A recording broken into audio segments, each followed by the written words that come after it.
আমাদের চিত্র হতে প্রমাণ করতে বলা হয়েছে যে অ্যাঙ্গেল PRT সমান সমান এক সমকোণ।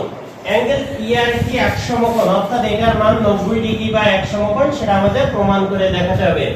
এটার মান যদি 90 ডিগ্রি বা এক সমকোণ আমরা দেখাতে চাই, সেক্ষেত্রে এর পাশে অবশিষ্ট যে দুইটা কোণ আছে, এই কোণ এবং এই কোণ, এই দুইটা কোণের সমষ্টি এক সমকোণ দেখাতে হবে।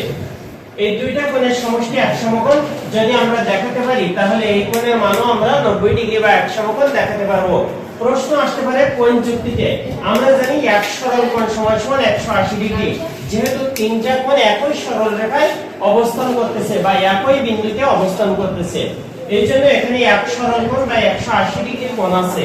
180 ডিগ্রি কোণ থেকে যদি আমরা এই কোণ আর এই কোণের সমষ্টি এক সমকোণ মাইনাস করতে পারি, তাহলে আমরা এই কোণটাকে এক সমকোণ বলতে পারবো।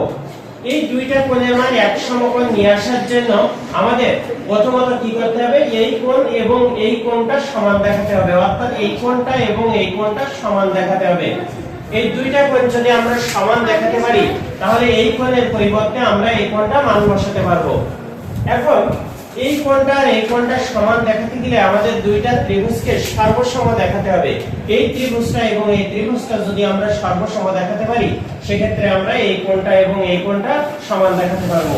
এখানে বিশেষ নির্বাচনে আমি লিখছি যে প্রদত্ত যে চিত্র ছিল PQST ট্র্যাপিজিয়াম, এই PQST ট্র্যাপিজিয়ামের একটা অন্তর্ভুক্ত ত্রিভুজ আছে PRT। এই PRT এক সমকোণ আমাদের দেখাতে হবে। অঙ্কনে যে চিত্রটা ছিল, চিত্রটা আমি এখানে এঁকেছি। এরপরে আমি আসছি প্রমাণে। যেহেতু আমি আবার বলছি, প্রমাণ করতে গেলে প্রথমত আমাকে জানতে হবে যে এই কোণটার মান আমার এক সমকোণ বের করতে হবে। এই কোণটার মান যদি আমি এক সমকোণ বের করতে চাই, তাহলে এখানে একটাই উপায় আছে যে তিনটা কোণের সমষ্টি 180 ডিগ্রি বা দুই সমকোণ। এই দুই সমকোণ থেকে যদি আমি এই কোণ আর এই কোণের সমষ্টি এক সমকোণ মাইনাস করতে পারি, তাহলে আমার থাকবে এক সমকোণ। এই কোণ আর এই কোণের মান আমরা সমষ্টি মাইনাস করতে গেলে আমার প্রথমত ত্রিভুজের তিন কোণের সমষ্টি দুই সমকোণ বা 180 ডিগ্রি থেকে এই দুইটা কোণের মান নিয়ে আসতে হবে। অর্থাৎ এই ত্রিভুজের ক্ষেত্রে তিন কোণের সমষ্টি 180 ডিগ্রি বা দুই সমকোণ, সেখান থেকে এই কোণটার মান বিয়োগ করলে পাবো অবশিষ্ট দুই কোণের সমষ্টি এক সমকোণ। এখানে এই কোণটা থাকবে এবং এই কোণটার পরিবর্তে আমাদের এই কোণটা দেখাতে হবে। কারণ কি, এখানে এই একই শীর্ষবিন্দুতে তিনটা কোণ অবস্থান করছে। সেক্ষেত্রে এই কোণটা আমরা রেখে দিব এবং এই কোণটার পরিবর্তে এই কোণটা দেখাতে গেলে দুইটা ত্রিভুজ সর্বসম প্রমাণ করতে হবে। আর সেটাই হবে আমাদের প্রথম ধাপ। তো প্রথম ধাপে আমি ত্রিভুজ PQR এবং ত্রিভুজ RST দুইটা ত্রিভুজ নিয়েছি। আমার প্রথম কাজ হবে এই দুইটা ত্রিভুজ সর্বসম দেখানো। দুইটা ত্রিভুজ সর্বসম দেখানোর ক্ষেত্রে আমি লিখেছি PQ সমান সমান RS। যৌক্তিক ব্যাখ্যা হচ্ছে এখানে PQ এর মান দেওয়া আছে B এবং RS এর মান দেওয়া আছে B। অর্থাৎ এরাই বলে দিয়েছে চিত্র থেকে যে এটার মানও B, এটার মানও B। যদি এটার মানও B হয়, এটার মানও B হয়, নিশ্চয়ই দুইটা বাহু সমান। সেই ক্ষেত্রে আমি লিখেছি PQ সমান সমান RS সমান সমান B, অর্থাৎ এই দুইটা বাহু সমান। এরপরে QR, এই ত্রিভুজের QR বাহু সমান সমান এই ত্রিভুজের ST বাহু। QR বাহু এবং ST বাহু উভয় বাহুর মাপ আছে কি দিয়ে, অর্থাৎ এই বাহুটার মাপ A এবং এই বাহুটার মাপ A। তাহলে বুঝলাম যে এই বাহু আর এই বাহু সমান। এরপরে অ্যাঙ্গেল PQR সমান সমান অ্যাঙ্গেল RST, এই কোণ সমান সমান এই কোণ দেখিয়েছি, কারণ আমরা জানি যে PQ QS বাহুর উপরে লম্ব, একইভাবে ST QS বাহুর উপরে লম্ব। আর লম্ব যখন অঙ্কিত হয়, তখন যেখানে যে বিন্দুতে লম্ব অঙ্কিত হয় অপর বাহুর উপরে সেখানে সমকোণ বা 90 ডিগ্রি কোণ উৎপন্ন হয়। সেক্ষেত্রে এই কোণটা এবং এই কোণটা সমান, কারণ হচ্ছে 90 ডিগ্রি কোণ বা এক সমকোণ। তাহলে আমি এই বাহু সমান সমান এই বাহু দেখিয়েছি, এই বাহু সমান সমান এই বাহু দেখিয়েছি এবং এই কোণ সমান সমান এই কোণ দেখিয়েছি। সেক্ষেত্রে আমি বলতে পারি ত্রিভুজ PQR এবং ত্রিভুজ RST সর্বসম। যখন দুইটা ত্রিভুজ সর্বসম দেখিয়েছি, তখন আমি বলতে পারি অবশিষ্ট PR বাহু সমান সমান অবশিষ্ট RT বাহু। তাহলে লিখেছি PR বাহু সমান সমান RT বাহু। এবং আমার মূল যে জিনিসটা লাগবে, এই কোণটা সমান সমান এই কোণটা দেখাতে হবে।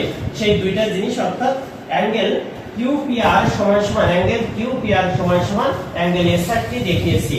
এরপরে আমি চলে গেছি দুই নম্বরে। দুই নম্বরে যে এই ত্রিভুজটা নিয়েছি, ত্রিভুজের নাম হচ্ছে ত্রিভুজ PQR। ত্রিভুজ PQR এর তিনটা কোণ লিখেছি আমি এখানে। প্রথমত অ্যাঙ্গেল PRQ লিখেছি, এরপরে QPR লিখেছি, এরপরে PQR লিখেছি। এই তিনটা কোণের সমষ্টি 2 সমকোণ। আমরা জানি ত্রিভুজের যে কোনো তিন কোণের সমষ্টি 2 সমকোণ। এই লাইন থেকে এই লাইনে পরিবর্তন নিয়ে আসছে, আমরা জানি যে এই কোণটার মান 1 সমকোণ বা 90 ডিগ্রি। সেক্ষেত্রে এই কোণটা না লিখে PQR এর পরিবর্তে 1 সমকোণ বসিয়েছি। এই লাইন থেকে এই লাইনে পরিবর্তন, এই 1 সমকোণ এখানে যোগ আকারে ছিল, এটাকে পক্ষান্তর করেছে মাইনাস আকারে চলে গেছে। এই লাইন থেকে এই লাইনে পরিবর্তন নিয়ে আসছে, 2 থেকে 1 চলে দিলে থাকে 1, অর্থাৎ 1 সমকোণ। আমার দ্বিতীয় স্টেপে এই কোণের মান, এই কোণ আর এই কোণের সমষ্টি 1 সমকোণ, সেটা আমার বের করা প্রয়োজন ছিল। এরপরে আমি আসছি 3 নম্বরে। 3 নম্বরে এখানে 3টা কোণ আছে, একই সরলরেখায় অবস্থিত 3টা কোণ আছে। এই 3টা কোণ আমি প্লাস আকারে লিখেছি এবং 3টা কোণের সমষ্টি 2 সমকোণ। এই লাইন থেকে এই লাইনে পরিবর্তন নিয়ে আসছি, এদের দুইজনকে ব্র্যাকেটের মধ্যে নিয়ে আসছি, যেহেতু এদের মান বসাতে হবে আমার 1 সমকোণ। বাকি যে যেখানে ছিল সেখানে আছে। এই লাইন থেকে এই লাইনে আমি মান বসানোর সময় দেখছি যে এখানে আমার PRQ প্লাস QPR এর মান আছে, কিন্তু এখানে আছে PRQ প্লাস SRT। সেই ক্ষেত্রে আমি SRT এর মান বসিয়েছি PRQ, QPR SRT এর মান বসিয়েছি QPR। কোথা থেকে? 1 নাম্বার হতে। 1 নাম্বার থেকে যখন মান বসিয়েছি তখন PRQ প্লাস QPR হয়ে গেছে। পরের লাইনে এই লাইন থেকে এই লাইনে আমি পরিবর্তন নিয়ে আসছি, PRQ এবং QPR এর মান হচ্ছে 1 সমকোণ, সেই 1 সমকোণ বসিয়েছি। অ্যাঙ্গেল PRP যেভাবে ছিল সেভাবে আছে, ইকুয়াল 2 সমকোণ।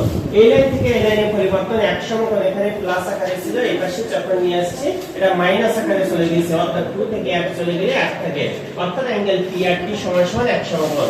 আমাদের এখানে প্রমাণ করতে বলা হয়েছিল অ্যাঙ্গেল PRT সমকোণী ত্রিভুজ, আর সেটা আমরা প্রমাণ করতে সক্ষম হয়েছি। সেক্ষেত্রে আমরা লিখতে পারি অতএব ত্রিভুজ PRT একটি সমকোণী ত্রিভুজ।